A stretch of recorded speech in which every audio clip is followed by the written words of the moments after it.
દાન મહારાજની જય, આપા ગીગાની જય, વિહળાનાથની જય, ગેપીનાથ બાપાની જય, જય જય સીતારામ. ઓમ નમઃ પાર્વતી પતિ હર હર મહાદેવ. શ્રી રામ જય રામ જય જય રામ, શ્રી રામ જય જય જય હનુમાન ગોસાઈ, જય જય જય કૃપા કરો ગુરુદેવ કિનારી, કૃપા કરો શ્રી રામ જય રામ જય જય રામ, શ્રી રામ બોલે દ્વારકાધીશ. આજે 11નો દિવસ છે જેઠ મહિનાની. અષાઢી બીજને હવે 5-7 દિવસની વાર છે. એમાં જાતિ સંખ્યામાં બધા બહેનો ભાઈઓ વડીલો આપ બધાને મારા જય સિયારામ, જય રામ મહારાજ. આપને ખાસ તો મારે સત્સંગ ખાલી એટલો જ કરવાનો છે 5 થી 10 મિનિટ, કે તમામ લોકોને બીજના મહિમાની ખબર થશે કે અષાઢ સુદ બીજ સાધુ સંતો બધા ખૂબ એનું માધ્યમ છે. આપણા એટલા પ્રગણામાં ગણવી તો વધારે હું તમને કહું, મોટો મેળો મોટું ઓલું હોય તો પરબ માસ. અમરમાન દેવીદાસ બાપુ 2 સમાધિ એક જ દિવસે લીધી અને એ અષાઢ સુદ બીજ હતી. પછી બાજુમાં આપણે મોંઘીબા પણ અષાઢ સુદ બીજના દિવસે, પછી ઘણા સંતોના બીજના સમાધિના દિવસો છે. પણ મને ખબર હોય એટલી હું કહું, પણ ઓછામાં ઓછા અષાઢ મહિનાના બીજને દિવસે આપણા ગુજરાતની અંદર 100-150 મહંતોની તિથિ હોવી જોઈએ. નિર્વાણ ગયા તે લોકો સમાધિ. પછી રામદેવજી મહારાજને જે મહિમા અને ગાથા, એ દરેક લોકો જે રામાપીરને માનતા હોય દર બીજ ઉજવતા જ હોય. કોઈ 1 જોત કરે, કોઈ 5 જોત કરે, કોઈ 33 જોત કરે. હમણાં તો આપણી બાજુમાં લંગાળા 33 જોતનો પાઠ હતો. સપ્તાહ હતી 33 જોત હતી. આપણે 5 જોતનો પાઠ કરતા. આપણે કોઈથી 6 જોત કે 7 જોત કોઈથી કરી જ નથી. પણ જ્યારે રામદેવજી મહારાજનું આપણે મુખ અહીં આવ્યું ત્યાર પછી આપણે નક્કી કર્યું કે 52 જોતનો પાઠ કરો. હવે 52 જોતનો પાઠનો મહિમા મને જે સમજાણો છે એ આપને કહું. બાકી મેં કોઈ અનુભૂતિ જે મારી દ્રષ્ટિએ થઈ એ આપને કહું. 52 જોતનો પાઠ જ્યારથી મેં શરૂ કર્યો એનું આ 3જું વર્ષ આવે છે. આપણે તી પહેલા કોઈથી કર્યો જ નથી. 52 જોતનો પાઠ જ્યારે થાય છે અને તે દિવસે આપણે રાત્રિએ ખાલી 12 વાગ્યા સુધી રાખીશું. ઘણા લોકો 4 વાગ્યા સુધી રાખે, ઘણા સવારે પ્રભાત થાય સૂર્ય ઉગે પછી આરતી કરે. પણ હું જ્યારથી આશ્રમમાં 5 જોતનો પાઠ કરતો ત્યારે 12 વાગે વિરામ કરતો, અને અત્યારે 52 જોતનો પાઠ કરું છું તો મેં એવું નક્કી કર્યું કે 12 વાગે વિરામ કરું. પણ હવે પછી મારી ગણતરી એવી છે કે જે આપણી પરંપરામાં આવતું હોય એ વર્ષોથી હાલતું આવતું હોય છે, પણ સવાર સુધી રાખવામાં કઈ દિવસે આપણે નથી મૂંઝાતા. આ 5% જોયું તો 10% જોયું, એની કોઈ આપણે એવી નથી મૂંઝવું. પણ 52 જોતનો પાઠ જ્યારે શરૂ થાય ત્યારે રામદેવજી મહારાજના મુખથી 52 પડછા એને પોતે એની હયાતીમાં પૂરેલા. અને એ પડછા તમે કલ્પના ન કરી હોય એવા પડસા પૂરેલા. એટલે હું એ રીતે માનું છું કે 52 જે બાપાએ પડસા પૂર્યા એના નિમિત્તે આપણે 52 જ્યોત કરવી. તો રામદેવજી મહારાજને 52 સ્વરૂપે જ્યાં જ્યાં ગયા, રૂપાદેવ મહાદેવને ગયા છે, જેસલ તોરલ આગળ ગયા છે, કિમરિયા કોટવાલ આગળ ગયા છે, સતી દારૂદેવ આગળ ગયા છે, રાવત રણસિંહ આગળ ગયા છે, કપિલ શાહ બાદશાહ આગળ ગયા છે. ઘણી જગ્યાએ નામ તો 52 આવડે છે, પણ એ બધું અત્યારે બોલવાનું નથી. એ બધી જગ્યાએ રામદેવ પીર ગયા અને બધી રીતે પાઠમાં બેસી કોઈ જગ્યાએ મળવું ઊભું કર્યું, કોઈ જગ્યાએ માંદા હોય ને હાજા કર્યા, કોઈ અપંગ હોય તો એને મદદનું સારા કર્યા, આંધળા હોય ને આંખી આપી, જેના રાજપાટ વ્યાઈ ગયા હોય એને રાજપાટ આપ્યા, અને જેને એની ટીકા કરી અને જેને એને ખૂબ માનને બદલે અપમાન કર્યું એનો નાશ પણ થઈ ગયો. એટલે મારું કહેવાનું છે કે 52 જ્યોત એટલે 52 સંતોની સાથે જે એની હારે જે બધા હતા એને લઈ અને આપણા આંગણે પધારે, એના માટે થઈને આપણે 52 જ્યોતનો પાઠ કર્યો છે. આપણા આંગણે એ રીતે પધારે એટલે આપણને 52 જ્યોતનો દર્શન થાય અને આપ બધા તેના નેજાના હામિયા થાય. એટલે નેજાના હામિયા તમે માનો કે ટૂંકમાં કરી શકતા હતા, પણ આલકોરે વિનુભાઈના ઘરે છે અને ખરસ મનજી પટેલનો છે.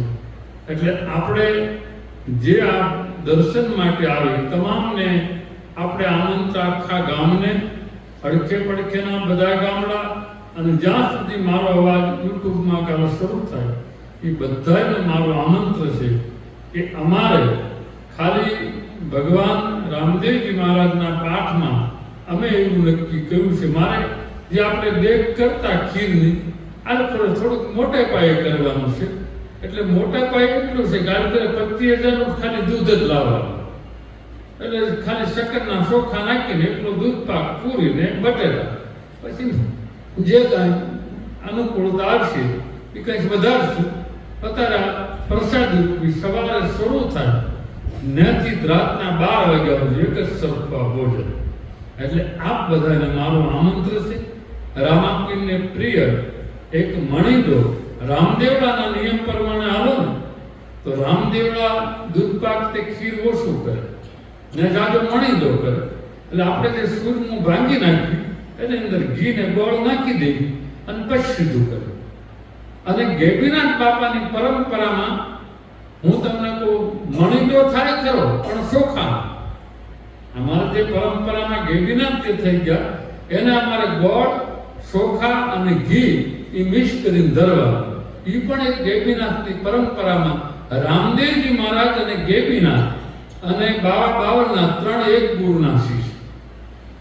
ગેબીનાથે આ પ્રસંગ કર્યું કે મને ચોખા, ગોળ અને ઘી, રામાપીરે ડેક અને મણીદો છૂટું છૂટું. ભૈરવને શું નિવેશ થાય એ મને ખબર નથી, એટલે હું કોકને પૂછી પછી તમને ક્યારેક કહે. એટલે આ ત્રણેય એક ગુરુના શિષ્ય છે. એટલે આપણી પરંપરામાં આલખોરે આપણે એવું નક્કી કર્યું છે કે ગેબીનાથ બાપાને પણ બોલાવવા આવે છે, હાજર જ છે, દાન બાપુ હાજર છે. તો આપણે હરવાર થોડાક ચોખા કરીને પ્રસાદીનો કોળિયો ભાગમાં આવે બધાને ચમચી દેવો એનો એ છે. રામદેવપીરની ડેક છે અને મણીદો એ પણ ગણતરી છે કે 3 વસ્તુ આપણે બાપાની પરંપરામાં જે આવતું હોય એ રાખવાનું છે. એટલે આપ બધાને હું એમ કહું છું કે જો ભગવાન વરસાદ ટાણે વરસાદ આપે છે, ખૂબ તડકોનો સમય કર્યો છે, તો આપ બધા કદાચ વરસાદ હોય તો પલળતા પલળતા પણ હામિયા લેવા. કારણ કે એક દી આપણે ટાઢા પાણી નાવીને તો અમુક છે કે 2 મહિનાની ગરમી ધોમ પડીને થોડી ઓછી થઈ જાય, કારણ કે આપણે તડકો ભૂખા કાઢી નાખ્યા. એટલે તમને કહું ખરો પણ હું એસીમાં રહેતો, એટલે એમ થાય બાપુને વળી ક્યાં વાંધો છે, એને તો કાંઈ વાંધો નતો, એટલે હું જોતો હોય એવું કહી દઉં. એટલે આપ બધાને મારી આમંત્રણ છે. અને જેટલા બહેનો આવ્યા છે એને કે તમે અષાઢી બીજને દિવસે સંત દર્શન કરવા જાજો. તમારા ગુરુ હોય ને જાજો, બીજી જગ્યાએ તમે માનતા હોય તો ને જાજો, ત્રીજી જગ્યાએ માનતા હોય તો જાજો. મને એક ભાઈએ સવાલ કર્યો કે ગુરુ દત્તાત્રેય 24 પૂરું કર્યા તો પહેલા પૂરું કર્યા એને અપમાન ન થયું. એનો ખુલાસો કર્યો કે ગુરુ દત્તાત્રેય ગુણને ગુરુ કર્યા છે, પછી એને કોઈનો ત્યાગ નથી કર્યો કે આનો ત્યાગ કરવો તો આનો ત્યાગ કરવો તો આને ત્યાગ કરવો, કોઈનો ત્યાગ નથી કર્યો. એને 24 ગુણ જે હતા એને ગુરુ તરીકે સ્વીકાર્યા. ગુરુ તો હતા જ તે, પણ ગુણને ગુરુ કીધા. એમ આપણે કોઈ પણ વ્યક્તિને ગુણ જે હોય અને કોઈ માનો 5 જણા સજાવટ દેતા હોય, કોઈક વર્ષે 1 જણ દેતા હોય, પણ એના ગુણ જો ગુણના તમને કહી દઉં લક્ષણો, 3 પ્રકારના ગુણ હોવા જોઈએ. ગમે એ સાધુ હોય, સાધ્વી હોય, સંત હોય, ફકીર હોય, 3 પ્રકારના ગુણ તો ખાસ હોવા જોઈએ. એક તો પહેલો ગુણ, એ સાધુ થાય પછી એની દ્રષ્ટિ વેરભાવની ન હોય.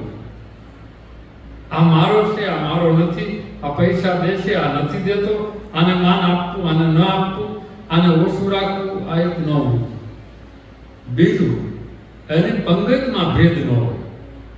બધા એક સરખું જ જમતા હોય. 1 કરોડ દાન કરે તો 1 રૂપિયો આપે, એક પંગતે જમતા હોય. અને ત્રીજું, કોઈ દી સાધુ ઈર્ષાળુ કપટી ન હોવું જોઈએ. કોઈ પણ જ્યારે કપટ કરીને રમત કરીને પૈસા લઈ લે એ ન હોવું જોઈએ. અને એક કોઈની ઈર્ષા ન કરતો હોવો જોઈએ કે એને આમ છે ને ઓલાને આમ છે ને ઓલા સાધુ આમ છે ને ઓલા શેઠ આમ છે ને એ ન હોવું જોઈએ. આ 3 વસ્તુ જેના હૃદયમાં હોય, પાછળથી આગળ એટલે એને સામે ઈર્ષા કરતા હોય, પાછળથી કરતા હોય, એ બધું જેનામાં ન હોય, એવા સંત હોય, તે ફકીર હોય, તે કોઈ માતાજી હોય, કોઈ પણ એના દર્શન કરવા અષાઢી બીજે જાવ, ગુરુ પૂર્ણિમે જાવ. એટલે આપ બધાને મારું આમંત્રણ છે. ખર્ચો તો માનો મંજીબા આપે, પણ મારે તો 10-12 સંતો મહંતો તેડાયા છે, તો એના હાથે આપણે દીપ પ્રાગટ્યમાં માતાજી છે, સંતો છે. હવે કોણ સંતો આવે જાહેર એટલા માટે નથી કરતો કે કદાચ 2 સંત ન આવ્યા, તમે મને એમ કહો કે બાપુએ ફલાણા કીધા તે આવ્યા જ નહીં. એને કરતા આવે ત્યારે જેટલા આવે એટલે આપણા માથા. આપણે આમંત્રણ 10-15 ને આપ્યા છે, પણ જ્યારે આ ગાડીઓ બધી ભેગી થઈ જાય અથવા રાતે આવી જાય અને સવારમાં સામૈયામાં જે બધું ગોઠવા, એટલે હું જે આપને કહું છું એ શાસ્ત્રના આધારે આ બધી વાત મેં કરી. સંત મિલન તો જાઈએ તજી માન મોહ અભિમાન, જ્યાં સંતો ભેગા થયા ને કોટી યજ્ઞ સમાન. આ શાસ્ત્રમાં કીધેલું, દ્રૌપદીએ કીધેલું કે કોઈ પણ માણસ એક સંતના દર્શન કરવા જાય અને ઘરેથી નીકળે અને એક જ ધારો બોલતો આવે મનમાં, જે એનું નામ એ આવે. શ્રી કૃષ્ણ બોલે, રામાપીર બોલે, મા બાપનું નામ બોલે, ગુરુનું નામ બોલે, માતાજીનું નામ બોલે, એ પગલું ભરતો આવે અને જ્યાં સંત બેઠા એને પગે લાગે ત્યાં સુધી સમરણ શરૂ રહે. એટલે એ યજ્ઞનું પુણ્ય લઈ જાય. શેઠ ભૂલી જાય, ઘરેથી નીકળતા કોઈ ભટકાય જ જાય, મેં ખતરા કરેલા, તમે જ નહીં કર્યા, મેં તો કરી લીધા. અમારા દાદા સંતો ભેગા થતા ને કઈ 50-50, 60-60, 70 ને આમંત્રણ હોય સાદર વિધિનું, કોઈ સપ્તાહનું, ત્યાંથી હું ભયમંતમ કોઈ બોલાવતા નહીં. હું ને જઈને બોલીશ તો માળા શરૂ હોય ને વસાળ દાન નાનકોકનો ફોન સંતોનો થયો હોય. હવે ક્યાં પૂગ્યા એટલે કહેવું જ પડે. એ વર્ષ પાછું તૂટી જાય એટલે ન રહે. એનું કારણ છે કે આપણા ભાગ્ય હજી ઉદય ન થાય. અને જ્યારે આપણા ભાગ્ય જ્યારે સમજી લેજો, તમે જ્યારે સંતના, સતીના, ફકીરના વિરોધી થઈ જાવ ને ત્યારે સમજો તમારે ઘેરે અમુક સમયે કઠણાઈ આવવાની છે. અને જો એને દો નહીં, લો નહીં, કાંઈ નહીં, અને પ્રેમ રાખો તો સમજવાનું તમારે ઘેરે ઉન્નતિ આવે. એટલે આપ બધાને મારું અષાઢી બીજને દી રામાપીર મંડળને આમંત્રણ છે, રામજી મંડળને આમંત્રણ છે, ખોડિયાર મંડળને આમંત્રણ, જેટલા ગામમાં મંડળ હોય ને એ તમામને મારા આમંત્રણ છે કે બપોરે આપ બધા પ્રસાદી આવી લેજો. સામૈયા પૂરા થઈને તરત વ્યવસ્થા કરી દેવાની છે. એટલે આપ સામૈયામાં આવજો અને આપ બધા આવો અને 52 જ્યોતના પાકના દર્શન કરો. મને એક બેને પૂછ્યું મને કે મારે 108 પ્રદક્ષિણા ફરવી. મેં કીધું બેન તે દિવસે કેમ કરવું મારે?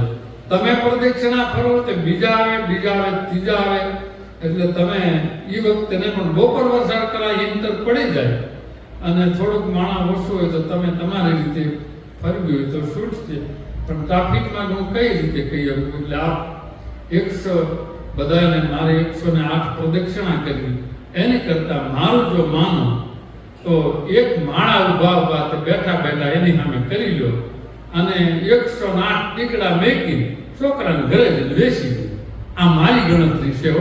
પછી તમારી ઈચ્છા જો જે કરવું હોય. એટલે આપ બધા રામાપીરની 52 જોતનો પાઠ અને જાજો માણસ છે. આમાં એવું હોય જેવો મોહ હોય ને એવી જાન હોય. આ ધાનાણીના ઘરેથી બેન જ્યાં હોય ને બધે જાતા હોય એટલે બધાનો પ્રેમ લાગણી હોય એટલે જાજો માણસ છે. નકર 11મી એટલું હોય નહીં. અને હું કહું છું કે દર 11 મેં નક્કી કર્યું કે અડધી કલાક મારે બોલવાનું. એટલે આપને અનુકૂળતા હોય તો દર 11 આવજો. અડધી કલાક આપણે જે તમે મને પ્રશ્ન પૂછશો અને સીધી અહીંયા મેકલશો તો હું વાંચીને તમને જવાબ આપી દે. પણ મેં એક નિયમ લીધું છે કે કોઈના વિરોધમાં વાત મારી આગળ ન લાવે, કારણ કે કર્મ મારે ભોગવવું પડે. એટલે તમને ખાસ કહી દઉં કે કોઈ પણ સંતોની યારે પ્રેમ જાગે, લાગણી જાગે અને આપ બધાની ઉપર દાન મહારાજને રામાપીરની કૃપા રહે. અને હું તો એમ કહું છું બીજને દિવસે આપને કોઈ કપાણ ન આવે, કોઈ તકલીફ ન આવે. વરસાદ તો એની ઈચ્છા છે તેને ના ન પડે, કારણ કે એ તો હારા પ્રતાપ વરસાદના નકર બફાઈ ગયા હતા હમણાં. એટલે એને તો કહેવાય ધોધમાર આવી દીધું. અમુક ને એમ કહેવાય અમારા હાંડેડાનો ડેમ છે ને સલકાઈને વિયો જવો છે, કેવું નથી સલકાણ. એવી પ્રાર્થના કરજો. એટલે આપ બધાને મારું આમંત્રણ છે કે અષાઢ સુદ દિવસે રવિવાર છે, જેટલા તમને કોઈ મળે એને તમે આમંત્રણ મારા વતી દેજો. બાપુએ બધાને કીધું છે તમે આમંત્રણ આપો એ તમને મળશે, હું તમને આમંત્રણ આપું એ મને મળશે. આવવું ન આવવું તમારા ભાગ્યની વાત છે, પણ પ્રસાદી લેવા દાન બાપુની છે એમ માનીને આવજો. આ કોઈની છે એવું ન માનતા. એટલે આપ બધાને અમારું આમંત્રણ. જય સિયારામ, જય રામ.